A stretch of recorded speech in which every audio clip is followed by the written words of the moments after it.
এখন আসলে যেই স্টেজ, এই স্টেজে আসলে পারফর্ম ছাড়া আর কোনো উপায় নাই। কারণ এখন অনেকগুলি জেনারেশন এখন ক্রিকেট খেলতেছে, যারা young player, promising player, but এদের সাথেই আপনাকে ফাইট করতে হবে, আপনি যেই লেভেলেই খেলেন না কেন। তো আমার ফিটনেস আল্লাহর রহমতে আমি সবসময় চেষ্টা করি যে ফিটনেসটা ভালো রাখার, এবং সাথে যা স্কিল আছে ফিটনেসটা আমার ভালো থাকলে আমি ভালো ক্রিকেট খেলবো সেটা আমি জানি।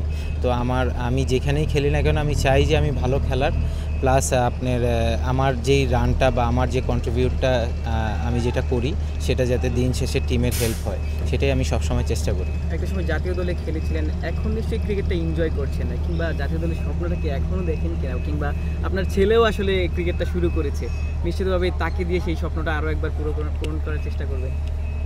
দেখেন, এখন সত্যি কথা বলতে কি এখন আসলে ওই স্বপ্নটা আসলে এখন আর দেখা হয় না যে আমি জাতীয় দলে আবার খেলবো বা ইয়া করবো। হ্যাঁ, এখন ক্রিকেটটাকে এনজয় করি, যখন এনজয় করব না তখন আর ক্রিকেটটা খেলবো না।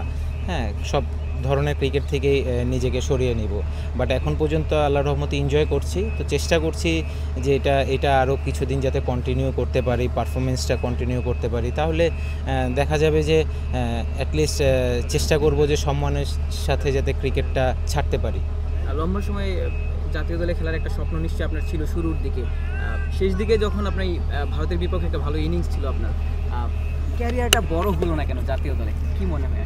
দেখেন, কেরিয়ার বড় হলো না কেন এই বিষয়ে আসলে না, সত্যি কথা বলতে কি আমার সঠিক কোনো অ্যান্সার নেই। হ্যাঁ, তো আমি চেষ্টা করেছি, যখন জাতীয় দলে খেলেছি ভালো খেলার চেষ্টা করেছি, আসলে কোনো রিজন ছিল না যে কেন আসলে বাদ পড়েছি। এটা আসলে নট অনলি যে আমার ক্ষেত্রে হয়েছে, এটা অনেক প্লেয়ারের ক্ষেত্রেই হয়েছে যে আসলে কেন জাতীয় দলে ঢুকেছে বা কেন জাতীয় দল থেকে বাদ পড়েছে। তো এইটার এক্সকিউজ আসলে ওই সময়কার যখন সিলেকশন কমিটিতে যারা ছিল এরাই ভালো বলতে পারবে। বাট তারপরে যে ন্যাশনাল টিম থেকে বাদ পড়ার পরে যে আসলে ডোমেস্টিক ক্রিকেট, 4 ডে হোক, 1 ডে হোক, সব জায়গায় পারফর্ম করেছি, বিপিএল হোক, কিন্তু আলটিমেটলি দিন শেষে না আসলে ওই যে ছুঁড়ে ফেলে দিয়েছে, ওর পর থেকে আর আসলে কখনো কামব্যাক করার যেই বোর্ডের থেকে যেই আশ্বাসটা সেটা কখনোই আসেনি, এবং এটার কোনো রিজনও আমি পাইনি। তো অতএব আমি চেষ্টা করেছি যে আসলে যেখানেই খেলি না কেন যাতে ভালো খেলি, হ্যাঁ, অ্যাটলিস্ট পারফর্ম করি, এবং ইনশাল্লাহ এটা কন্টিনিউ হচ্ছে। চেষ্টা করব যে আরও এটা কত ভালো করা যায়। ওয়ালটন আবারও মিলিনিয়ার অফারে ওয়ালটন ফ্রিজ কিনে আপনিও হয়ে যেতে পারেন মিলিয়নিয়ার। বলছিলেন না যে আপনি আসলে ওই অ্যান্সারটা জানেন না কেন জাতীয় দল থেকে বাদ পড়েছিলেন, অনেক ক্রিকেটারই এর আগে জানতেন না এই অ্যান্সারটা, তবে অনেকগুলো জেনারেশনের সাথে আপনি খেলেছেন, সাকিব তামিমদের আগে থেকে শুরু করে সাকিব তামিম সহ, এরপরে আজকে যার সাথে খেললেন ওয়াসি সিদ্দিকী, তিনি প্লেয়ার অফ দ্য ম্যাচ হলেন, আপনি 84 করেছেন, সে 6টা উইকেট পেল। তো পরবর্তী যেই প্রজন্ম তাদের সাথে এমনটা নিশ্চয়ই হোক চাইবেন না?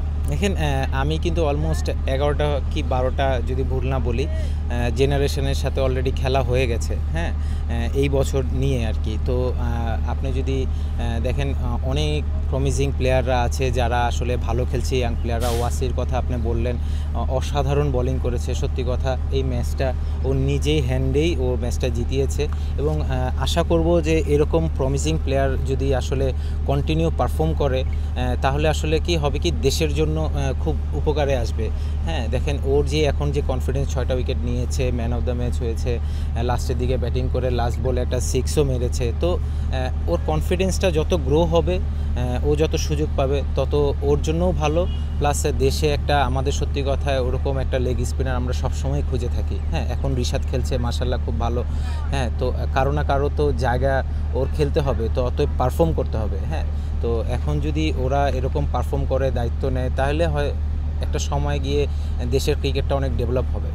বলছিলেন যে এই মুহূর্তে ক্রিকেটটা এনজয় করছেন, কোনো রোড ম্যাপ কি ঠিক করেছেন যে এই এত বছর পর আসলে ক্রিকেটটা ছেড়ে দিতে চাই, এইরকম কোনো কিছু রোড ম্যাপ? না, এখন পর্যন্ত ক্রিকেটটা খেলতে চাই, খেলবো, ভালোই তো খেলছি। যখন মনে হবে যে না আসলে আমার দ্বারা হচ্ছে না বা আমি আসলে পারতেছি না, তখন আমি ছেড়ে দিব অটোমেটিক্যালি। তো এখন পর্যন্ত আমার এটার কোনো চিন্তা হয়নি যে আমি কখন ছাড়বো, কী করব।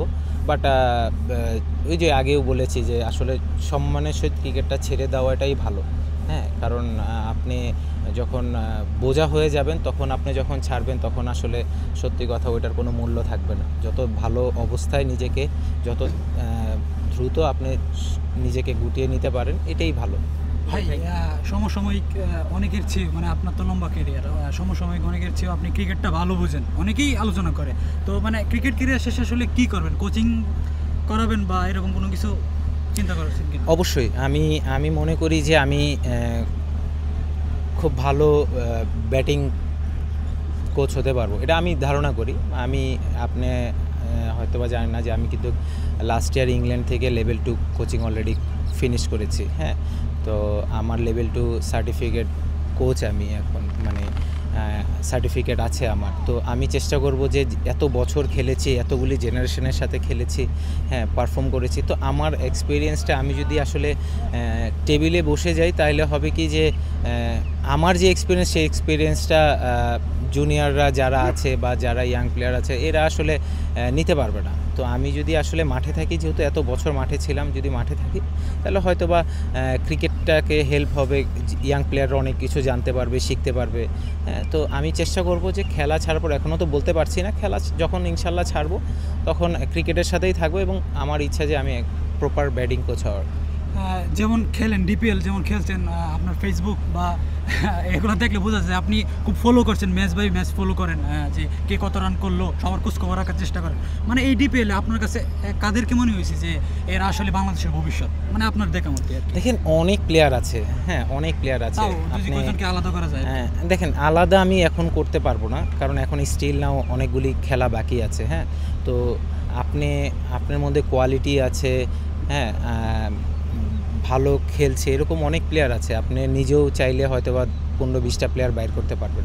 তো এখনই যারা ভালো খেলছে, তা আমার একটাই আশা থাকবে ওদের কাছে যে যারাই ভালো খেলছে এটা যাতে কন্টিনিউ করে। হ্যাঁ, তাইলে হবে কি, ওদের জন্য ভালো হবে যে ওরা কিছু শিখবে। আপনি যখন পারফর্ম করবেন, ম্যাচের সুযোগ পাবেন, তখন কিছু শিখে মানুষ।